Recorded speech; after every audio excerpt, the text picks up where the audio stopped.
S24 на Snapdragon 8 Gen 3. Топим. Ну что же, S24 на Snapdragon 8 Gen 3 очередной раз. Мне спасибо за то, что я купил смартфон, и мне спасибо за то, что я сейчас могу попасть на 60 тысяч рублей. Напоминаю, что таким образом у меня и с Samsung утонул только Z Flip 5. Отбил я с него 15 тысяч, потому что я с глупости своей решил его вскрыть. Вот, если говорить про самсы, лучше их не вскрывать, потому что гарантия на них чаще всего есть, уточняйте у магазинов, и тогда вам будут после утопления что-то там менять бесплатно. Если говорить об этом смартфоне, то он хорош, сравнивать я его буду с Meizu. Подтапливался у меня, получается, iPhone 14 Pro, но не погиб, и тонул, получается, Nubia Z60 Ultra. Но он окончательно утонул, и ничего с ним не произошло. То есть у меня появился кирпичик вместо телефона. Самс хотя бы восстановили. Смотрим. Всем привет, вы на канале Польза.нет, меня зовут Саня, и здесь только подробные обзоры с целью сэкономить вам средства. И сегодня я расскажу вам о смартфоне под неймингом Samsung S24 на Snapdragon 8 Gen 3. Только 3 региона вам предлагают Samsung S24 на Snap. Лучше ли он, чем смартфон на Exynos 2400? Разумеется, да, в конце расскажу их отличия. У меня, разумеется, есть и на Exynos, обзор был, и фотографии личной телеги я вам скидывал по поводу разных оттенков, разной максимальной яркости, не говоря уже о том, что они себя по-разному ведут чуть-чуть в играх и по-разному снимают. Но не настолько они по-разному снимают, чтобы мне было интересно вам про это рассказать. Именно по этой причине сравнивать я его буду по съемке с Meizu 21 Pro. И когда говорят, что это последний их смартфон, мне кажется, что это как минимум лукавят. Это опять очередная пиар-компания, потому что 21 был последним, а потом они выгрузили 21 Pro. Но сегодня я расскажу вам о Samsung. Разумеется, здесь у меня две симки. Помимо этого, великолепный экран, 1600 люксов, пики точнее, на максималке 1100 люксов. Просто великолепный тач, отличная разблокировка по лицу, отличный сканер отпечатков пальцев, отличный прием сигнала, GPS. Защита IP68, вы видели, как я его топил, так, разумеется, делать не стоит, но я смартфоны для вас проверяю. И кое-какие из них, кстати, тонут. Об этом, я думаю, либо вы слышали в начале, либо знаете, если смотрите мой канал. Напоминаю, что я проходил с ним, как говорят, любят говорить блогеры, больше месяца. По факту так оно и есть, вы можете посмотреть даты фотографий, исходники фотографий у меня в личной телеге, там несколько стран, несколько локаций, но это не значит, что это прям мой основной смартфон. У блогера основного смартфона не бывает. Снимаю я вообще все на iPhone 15 Pro Max, и вот сейчас на Sony FX3 вход-выход. Не забудьте подписаться на канал с колоколом, интересного очень много, надеюсь, что вам такой подход подойдет. И напоминаю, что у меня минимум всегда 3 обзора на каждую интересную железку. Здесь вы видите полноценный обзор. На пользу стрима я гонял его в прожарке больше часа. Вы увидите, как он себя реально вел в тестах и в играх в режиме онлайн. И на пользу стримы вы увидите обзор одним кадром, где я хожу и рассказываю про него 15 минут. Плюс я так делаю с сотнями смартфонов. Можете сравнить, кто как снимает, как минимум, и у кого как отрабатывают микрофоны. Смотрим. Распаковка. Поставляется данная модель в коробке из плотного картона со скромным комплектом поставки. Что неудивительно, в принципе. В него входит смартфон без защитной пленки, кабель для зарядки с Type-C на Type-C, ключ для извлечения слота под 2 нано-сим-карты, и габариты устройства здесь составляют 147 на 70 на 7,8 мм без блока камер, а вместе с ним толщина смартфона составляет 9 мм. Вес 166 граммов, и я считаю, что, учитывая начинку и исполнение, в этих габаритах очень-очень сложно что-то актуальное найти. 7 обзоров в неделю выгружаю и ежемесячно разыгрываю по одному смартфону. Первые 3 месяца это будет Poco X6 Pro. Условия простые: подписаться на этот канал с колоколом, открыть свои подписки, оставить любой комментарий под роликом, желательно, чтобы вы там написали свою телегу, либо в описании своего канала указать свою телегу. И, разумеется, подписаться на телеграм-канал скидок. Все розыгрыши 30 числа каждого месяца на стриме, либо просто в конце месяца. Подписывайтесь с колоколом, перейдем же к смартфону. Поставляется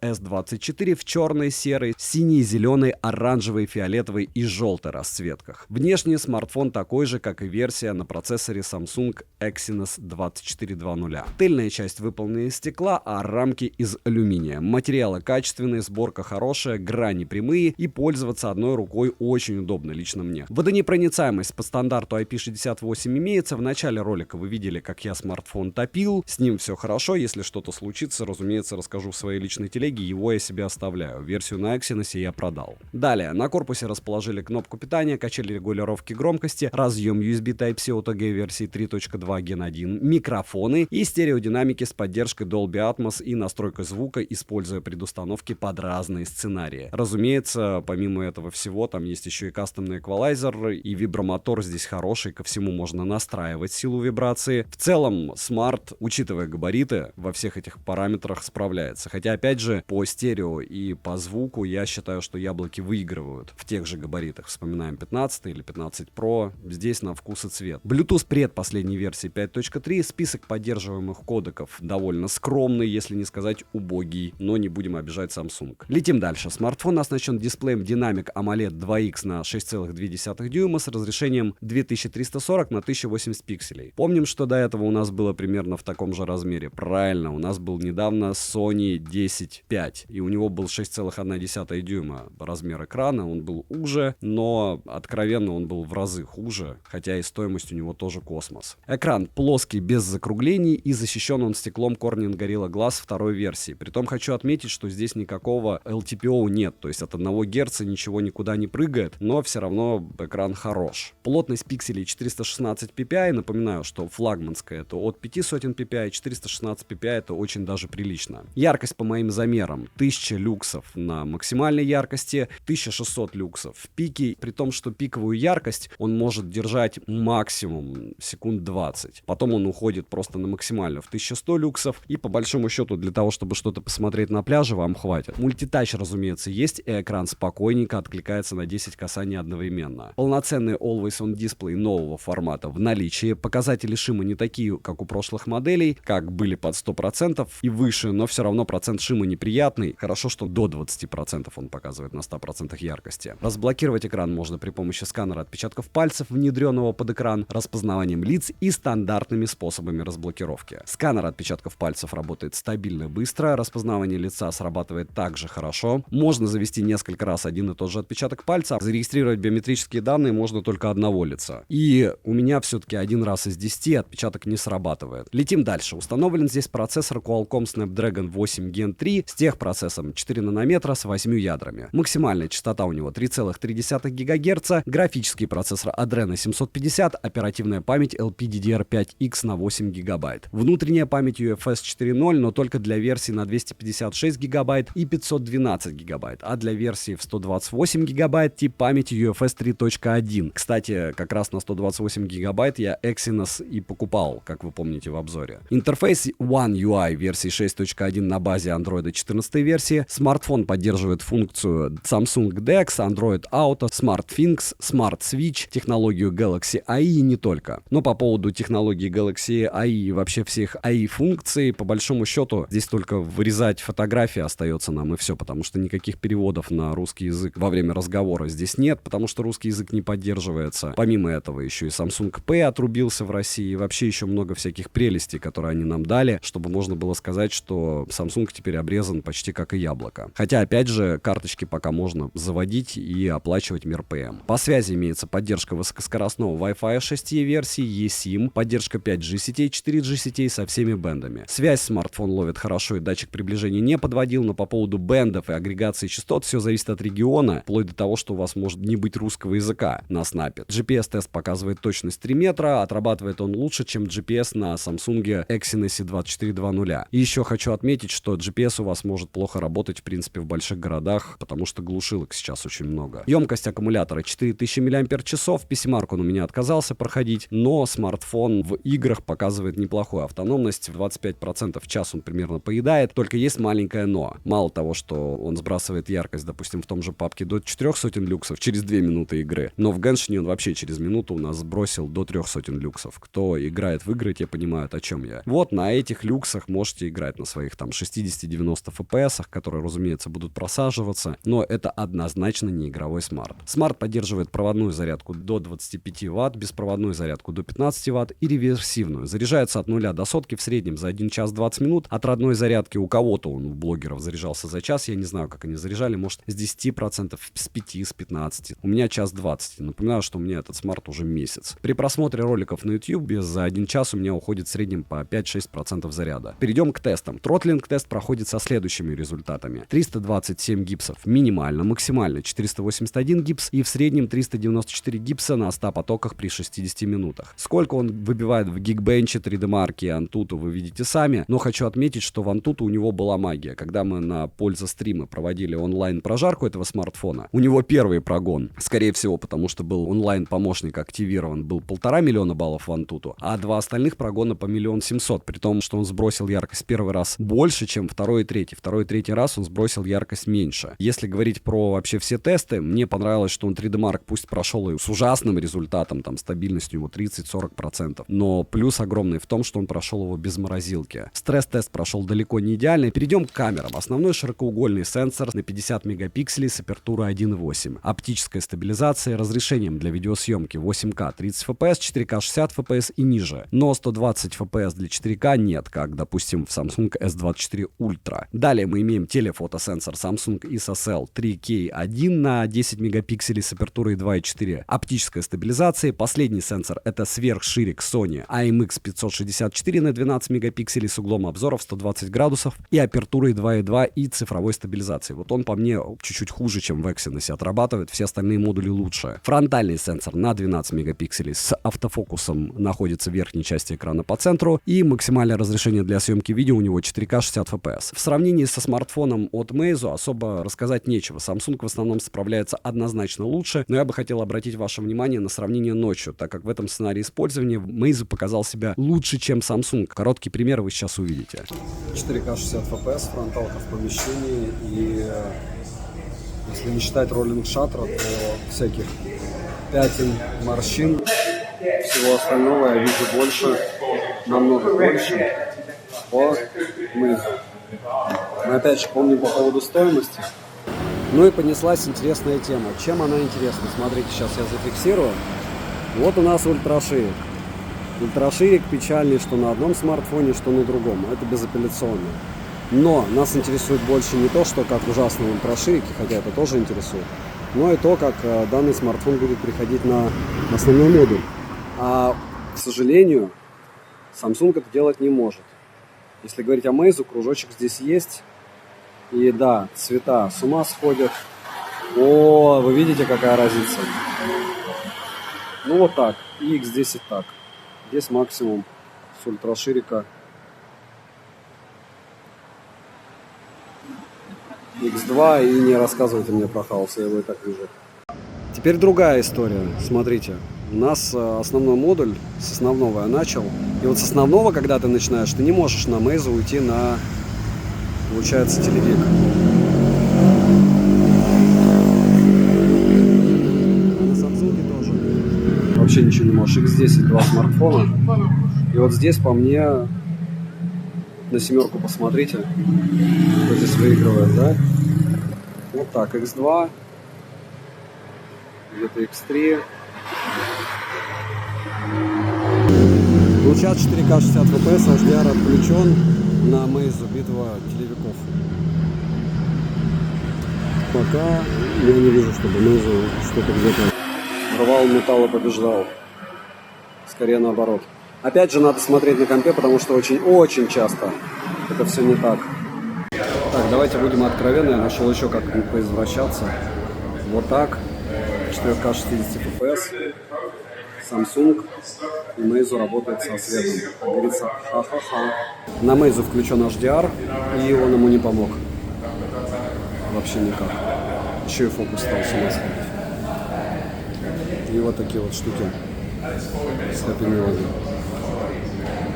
Есть у меня ощущение, что Meizu кадры пропускает, прям конкретно. Надеюсь, что в записи это не так. Что если в записи это так, то это совсем печально. Но будем надеяться, что это не так. Правильно? Надежды просты. Так, два основных модуля. На Meizu я включил HDR. И вот так вы сможете снимать. Meizu сочнее снимает. Сочнее в плане цвета не особо натуральные. Хотя вот здесь непонятно даже, кто ближе. Сейчас довольно ярко все. Вот там вот бледно должно быть. Но так и бледно и есть. Вот так вот основа сможет снимать у вас. И, разумеется, телевик, который на Meizu почему-то еще не хотел нормально включаться. Но как включился, так и включился. Главное, что врубился он. И вот так можно снимать. И опять же на эти два смарта. Давайте зум максимально включу. Здесь у нас... Мне не нравятся эти умные кнопки в Meizu. Здесь максимум X12 на Самсе. Meizu X10. Вот все, что и требовалось, как говорится, доказать, да? Ощущаете всю глубину глубин? И это у Samsung X12, хочу отметить. Samsung S24 по фронталке против Meizu 21. Ну, даже в такие моменты хочется сказать, да и ладно, в общем, все и так ясно. А разумеется, сам сможет еще поворачивать на фронталку. На основной модуль с фронталки и обратно. Как скажете вы, безобразно, я скажу однообразно. Вот так однообразно я тестирую все устройства. И одним кадром вы тоже сможете посмотреть на эти смарты, в принципе, в тех же условиях обзора. Но эти 4К 60 FPS, которые вы видите сейчас, разумеется, это 1080p, а уже в обзорах одним кадром это будет 4К. Но нагляднее всего, разумеется, именно так, когда ты в лоб просто сравниваешь два устройства в одном помещении. Ну и, разумеется, фронталка, те же условия. У Samsung можно было бы только кнопочку нажать, но я останавливал и включал. У Meizu так не сделать. И две основы: день, солнце, закат. Вот так сможете снимать против солнца с этих двух смартов. Встал и 10 секунд плавно. Давайте. Стараюсь вести плавно. Два смарта рядом. Им ничего не мешает. Вот по мне стаб у Meizu работает хуже. Может быть, я не прав. Я же все время ругают, что я куда-то бегу. Ну вот сейчас я не бегу. Сейчас я супер плавно, знаете. Еще не хватает только огромных штативов со стабилизаторами. Немного заката с основного модуля. На Meizu я включил еще HDR. И супер плавно веду для вас. Для того, чтобы вы могли оценить, насколько хорошо. Без стабилизаторов. Вот как там сейчас увидите, парень со селфи-стиком еще и со стабом снимает. А нет, без стаба, просто селфи-палкой. Вообще уже давным-давно эти смарты справляются без стабилизатора. Особенно если ты выставишь 1080p и спортивный режим какой-нибудь. Вот так надо, кстати, наверное, тестировать все во время заката, чтобы было более-менее комплементарно. Сейчас я ускорился чуть-чуть. Или какое-нибудь устройство купить. Ну так будет неинтересно с устройством. А вот с рук интересно. Сейчас я, кстати, на типов включу телевик на Samsung. Увидите разницу. И вот два телевика. По цветам с Meizu какая-то беда иногда происходит.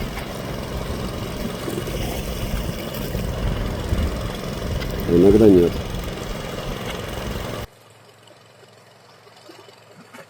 Сейчас, наверное, даже Meizu ближе. Вот сейчас я на него смотрю по цвету.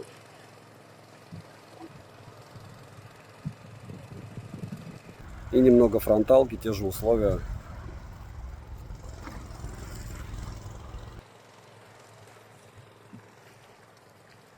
Даже Meizu начал справляться, видите?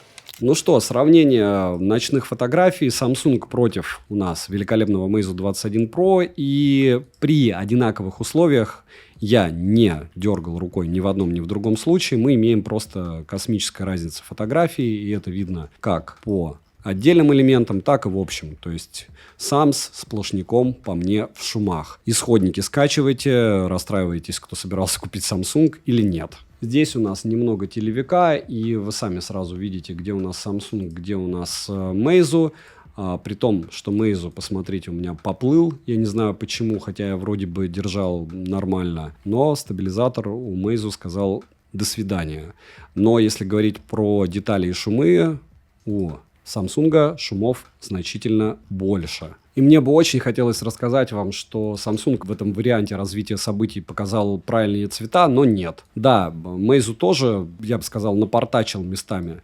Но если говорить в целом, здесь такое ощущение, что какой-то лут накинут, хотя это просто фото. Meizu однозначно конкретным образом выигрывает. Притом это мягко сказано. И вот она, непогрешимость Самсунгов.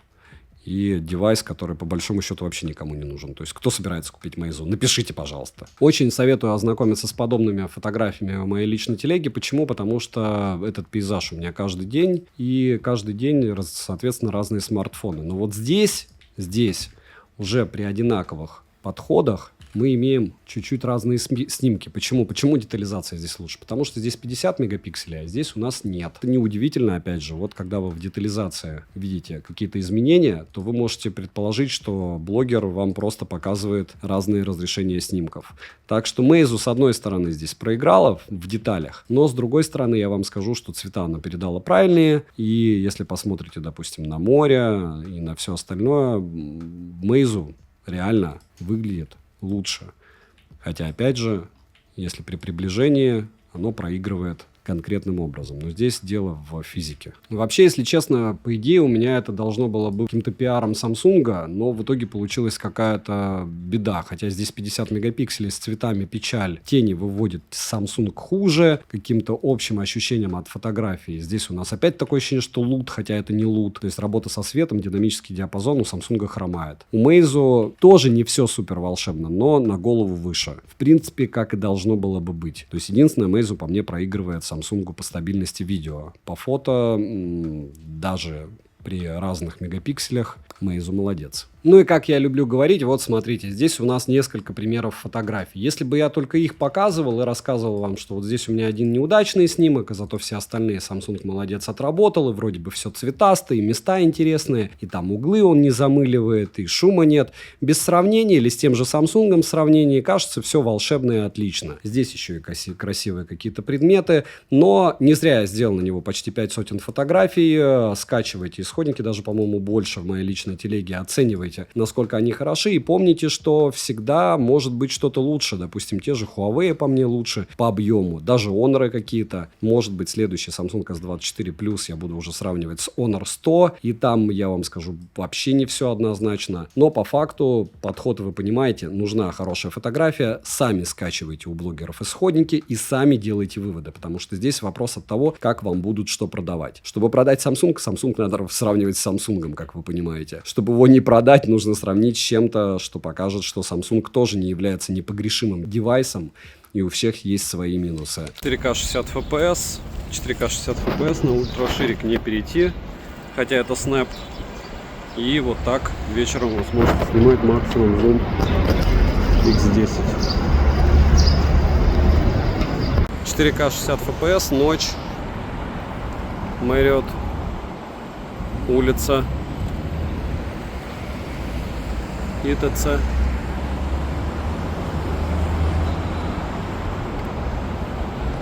Можно делать вот так. Самое главное, можно делать так. Правда, есть потеря звука. 4К 60 FPS, пицца. Блогинг навсегда. И в сравнении еще будут. Но пока вот только так. Я думаю, вам интересно. Фронталка 4К 60 FPS. Съемка в ТЦ. Никто здесь не снимает. Пока мне руки не отрубили. Это хорошо. Так, будем откровенно. Туда смотреть-то больно, не то что снимать. И вот так игровую площадку вы сможете снимать в 4К 60 FPS ночью. Ради интереса сейчас 4К 30 FPS включу. 4К 30 FPS. Основа. Телевик. Ультраширик. 4К 30 FPS. Ультраширик. Основа. И телевик. 4К 60 FPS, фудблогинг. Чуть-чуть. 4К 60 FPS. X10.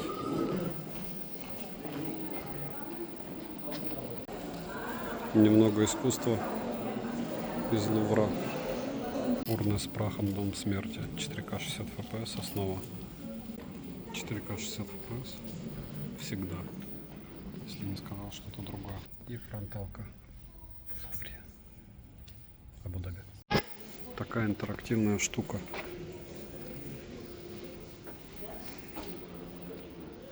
К сожалению, не интерактивная. Зря я тыкал в экран. Но вообще здесь есть программа, через которую можно все посмотреть. Что похоже на броню из игрушек. 1000 лет до нашей эры вот она такая и была. А вот это их местное лего.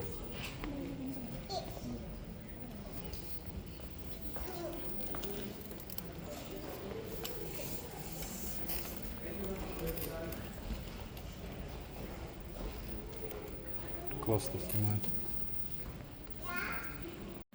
4К 60 FPS ночная съемка. Вот здесь он поймал белину и очень долго не хотела камера оживляться. Так что будьте морально готовы к оперативным задачам. Основа, кто вспомнит, откуда это в игрушках было. Вот про руку я. Вообще странно. Но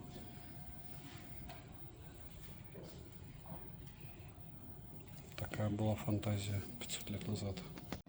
Прикол, но камера, когда делала фото, определила эти штуки как текст. Вот так. Смотришь на эти штуки и понимаешь, что всякие дьяблы и все остальное нового ничего не придумали. Просто посмотрели что-то в музеях. Да? Diablo Immortal. Огромная броня просто. Просто огромная. Это уже культура нам привычна. Здесь можно даже подснять. А вот там, посмотрите, маски. Все это есть у меня в личной телеге. Скачивайте себе на аватарке какого-нибудь ВК или ТГ или в WhatsApp. Современное искусство.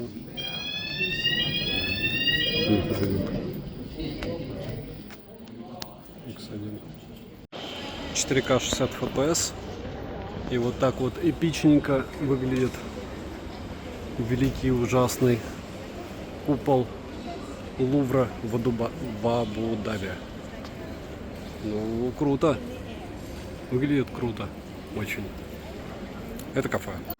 Фронталочка. И самое приятное, основа. 4К 60 FPS. Лувр. Раз 500, наверное, за ролик это сказал, да? Ультраширик 4К 60 FPS, к сожалению, не переходит на основу, но все равно. 4К 60 FPS. Терраса. Лувр. С-24 на снайпе. И фронталка. Тоже 4К 30 FPS. Лувр. 4К 60 FPS. Мост. Абу-Даби.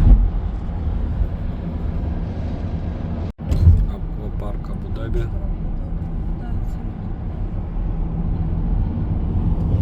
И горки.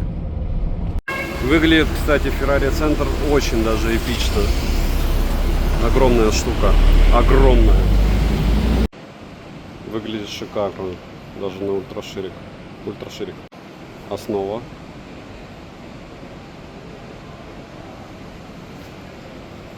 У кого такой есть? Это вход в центр Ferrari. Здесь все круто. Здесь круто. Фронталка. Вот он болид. Точнее, это не болид. Это его копия. Ferrari Парк. Продолжаем все. Это стенд с аэродинамикой. Engine Placement. Где они запихивают моторы.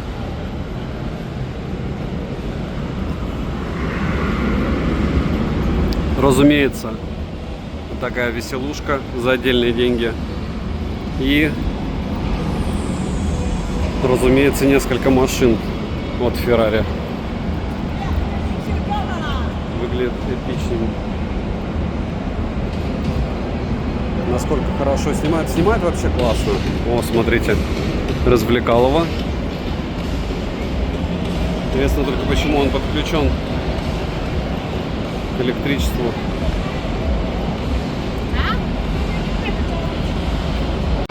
Телевик. Это развлекалово для детей.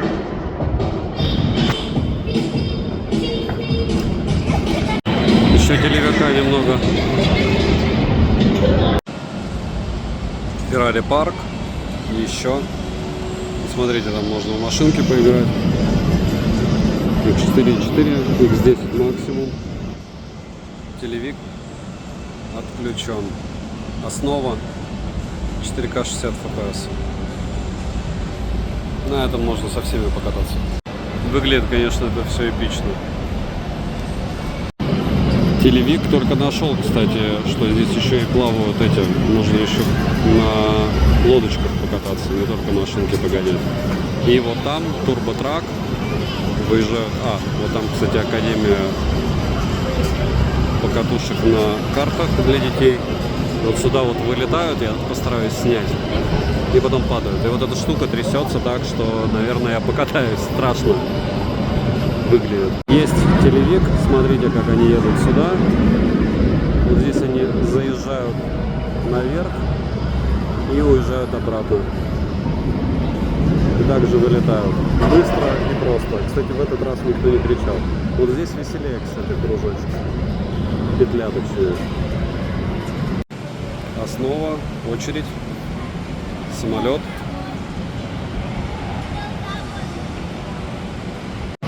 Телевик, все протер, очередь на покатушке. Немного покатушек на катерах. Это, конечно, тема, ты управляешь, вон моя 8-я. Получается штурвалом. И он реагирует. Тема. Такое развлечение. Прям конкретное. Такие быстрые катера. Не прям супер быстрые, но все равно. Смотрите. И быстрый поворот. Нет. Есть. И вот так все это будет выглядеть для детей. Да, с амфитеатрами. Еще один телевик. Самый стандартный аттракцион, но зато со значком Ferrari. И в помещении. И детей можно туда запихивать тоже. Телевик. Панели. И движки. Ультраширик. Здесь маленькая экскурсия, как собирают. Вот здесь показывают, как собирают машины. Меньше всего очередь.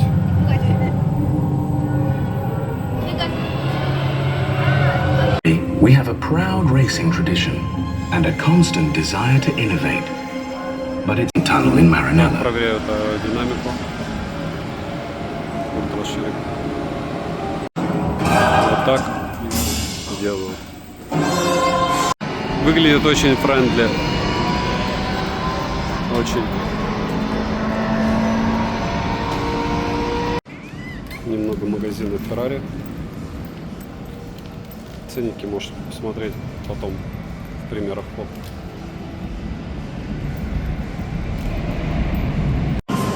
Телевик. Академия.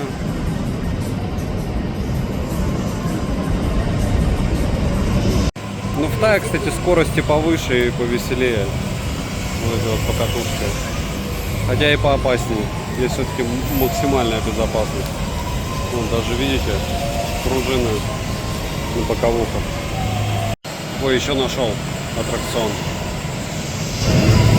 Но все равно все в первую очередь для детей.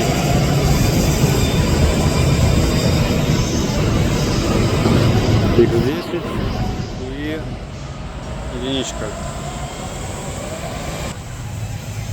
Вот так фронталочку может отрабатывать.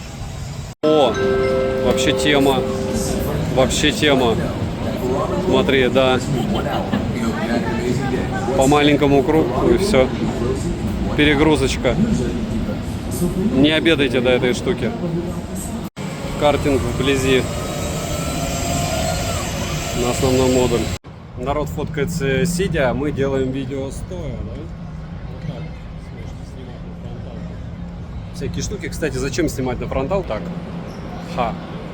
Вот сюда садятся и делают фотографии. И все. Это, как говорится, вещь. Вещь. Даже если это не оригинал, но очень похоже на ори. Рестики перед Феррари центром. И здесь, разумеется, много. Включая довольно большой Starbucks. Вот такие прикольные деревянные игрушки. Буквально 2200. 65. Вот так вот сначала Puma City Challenge, а потом только идут Under Armour, Nike и остальные. Вот так. Немного H&M Home. Похоже на старбаксовские вообще штуки. Фуд-блогинг. Фастфуд. Такое не едим, но я ем. SeaWorld. 4К 60 FPS. Если вы смотрите эти примеры и спрашиваете, а зачем они, спросите у себя, зачем вы их смотрите. Выглядит эпично.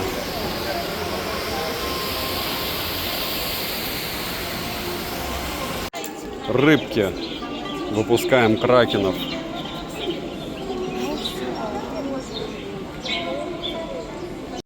Ультраширик 4К 60 FPS. Жалко, что здесь рыбок нет. Это только для красоты. А то вот там вот крутой анимированный аквариум огромный. Ну ничего себе. Это, конечно, аквариума. Обратите внимание. Просто огромная.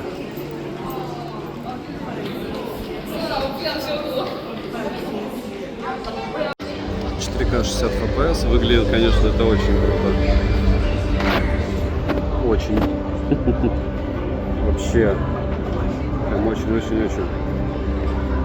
Площади, конечно. Такие вот проекции. И здесь тоже проекции. Арктические, атлантические.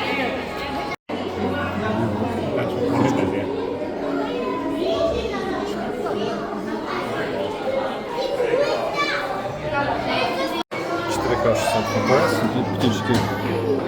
Да, бурбуль.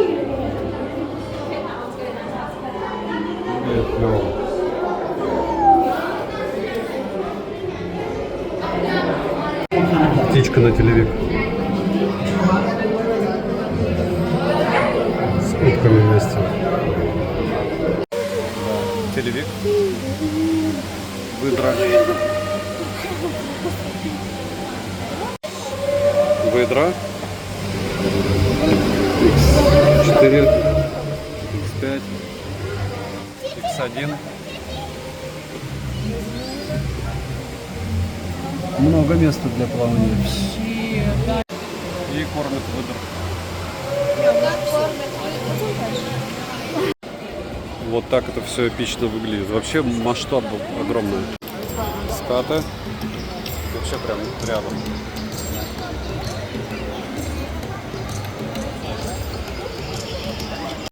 Скатов, кстати, можно трогать. Можно трогать? Да. О, альбинос. Да. Телевик. Скат альбинос. Ультраширик вот тут залипало вообще полное. Это те же самые скаты, что были наверху, которых трогают. Основа. И такие вот. Так, ловим дельфина. Он уплыл. И маленькие желтые рыбки. Вот он, дельфин. Вот и дельфин, как говорится. И дельфины в X10. И здесь дельфин в ультраширике. И здесь тоже. И вот они. Фламинго. Еще оранжевые. Или это розовые? Наверное, розовые.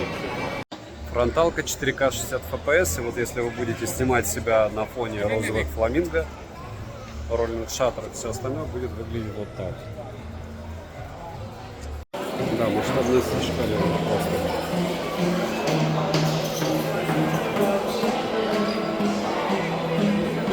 Развлекалово.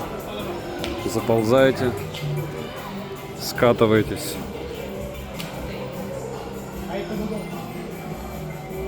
Глубоко. Скат с рыбками впереди. X2. Огромный скат. Рифовая акула. Выглядит эпично, как в Discovery. Я, наверное, слово эпично раз 500 сказал. Смотри, какой огромный скат. Очень круто. Вот они. Огромный скат. Вот это потрясающе. И 4К 60 FPS. Эпичненько. Но там люди стоят. Уровень. Смотрите. Океанариум.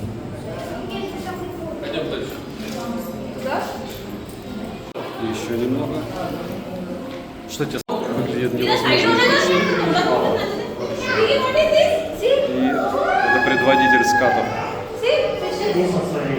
Страшный чуть-чуть. И эпичность. Беспредел.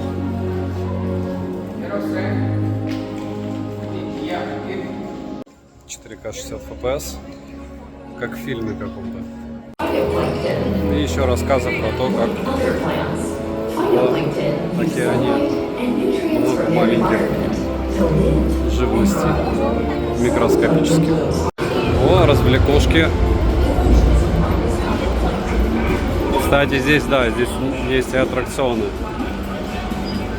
И вот такие катушки, как в Феррари парке. Вот это вот дроны летают, если что. Если их видно. Вот они. Выглядит клево.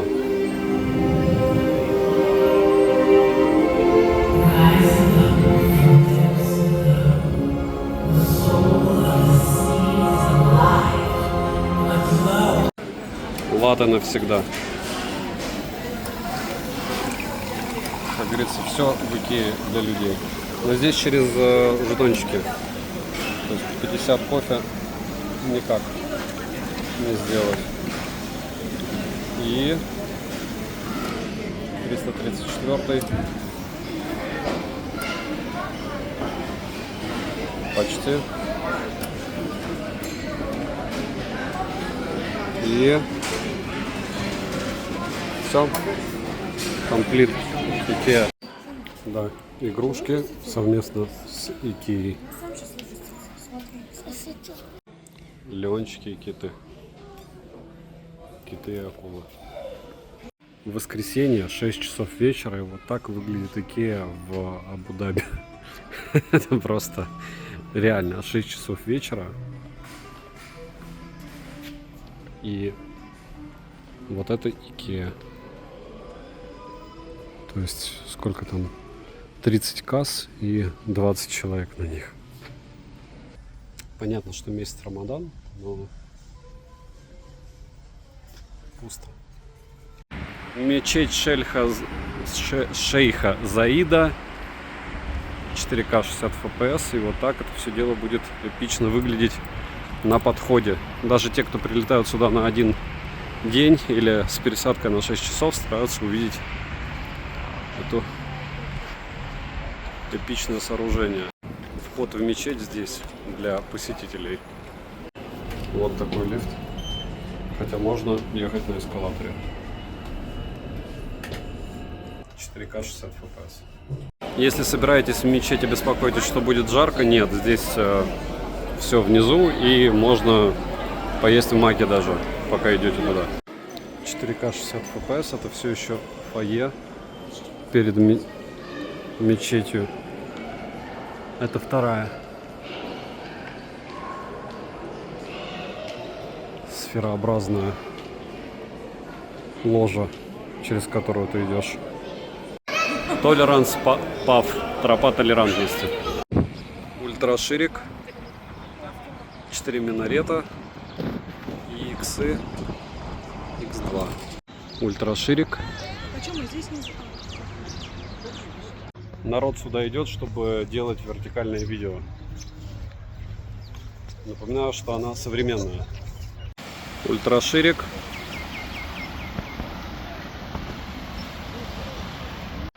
Основа. И фронталка на основу. Вот так. 1080p 60 fps. Основной модуль.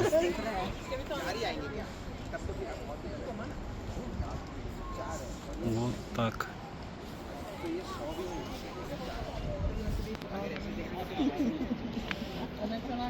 Немного убранства. Довольно все современно. Но, как правильно все говорят, люди, которые стоят там, идеальное место для фото. Это вход. Выглядит супер эпично. Мега эпично. Хотя в Турции тоже очень даже с 6 минаретами все неплохо выглядело. Ультраширик.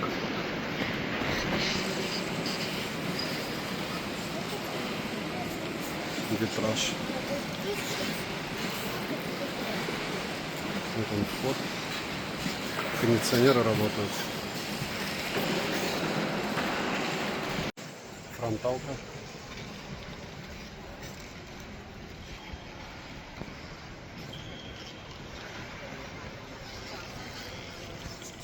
А если так, уже лучше. Как говорится, все в деталях. Обратите внимание, какая здесь поверхность для прогулки. Ну, здесь, разумеется, нереального размера ковер, нереальная люстра.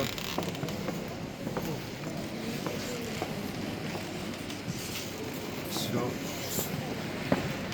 очень массивно. Максимально эпично. Узор вблизи.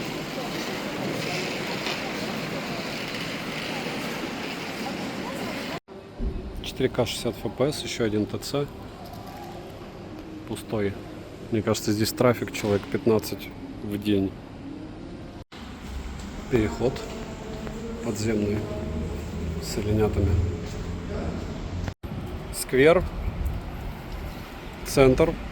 Абу-Даби. И фонтан не работает. Как так?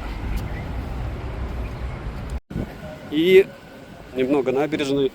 К слову, кто будет гулять, вода иногда заканчивается, там воды нет в поильнике.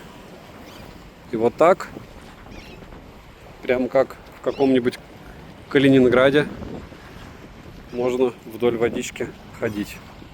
Не очень длинная, но все равно классная. Минусы — это нагрев, поддержка зарядки всего на 25 Вт, конфигурация со 128 гигабайтами ПЗУ, использует память 3.1, скромный комплект поставки, шим у экрана и сложность покупки именно на Snapdragon. Цену можете посмотреть по ссылке в описании к видео. Не забудьте подписаться на телеграм-канал «Скидок взаимопомощи», мой личный телеграм-канал. Как всегда, резюмируя долго и мучительно. Начнем с чего? Аналогов этому делу нет. Я могу вас попытаться, как покупателей потенциальных, налить на какой-нибудь какой-нибудь Asus 10 Zenfone, потому что Zenfone 11 Ultra, он уже огромный. Но это будет неправильно. Почему? Потому что он старый, и мне он не нравился. Я думаю, как и вам. Я могу вам рассказать о преимуществах Sonic, но они своих денег однозначно не стоят. Могу сейчас 1000 раз повторить, что вот он, подлец, сбрасывает яркость до 300 люксов, в играх невозможно играть. Вот у него проблемы у некоторых с приемом на Exynos. Кстати, давайте вернемся к Exynos. Первое.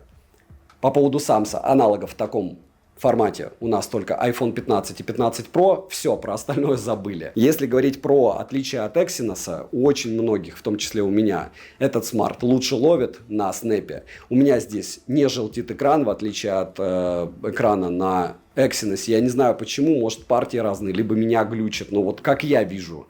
Следующий момент. Тач работает одинаково. По автономности, вспоминаем, здесь у нас 8 ядер, у Exynos 10. То есть здесь энергоэффективность выше. И даже если брать просто антутовские тесты, один съедает стабильно, на Exynos на 2% больше. По поводу поддержки, о поддержке, как любят все продавцы Samsung говорить, почему блогеры, которые отрабатывают свой хлеб и делают рекламу Samsung, не вспоминают про 7 лет поддержки. Потому что даже им довольно сложно врать, ну это откровенная ложь, своим зрителям. Потому что 7 лет поддержки безопасности.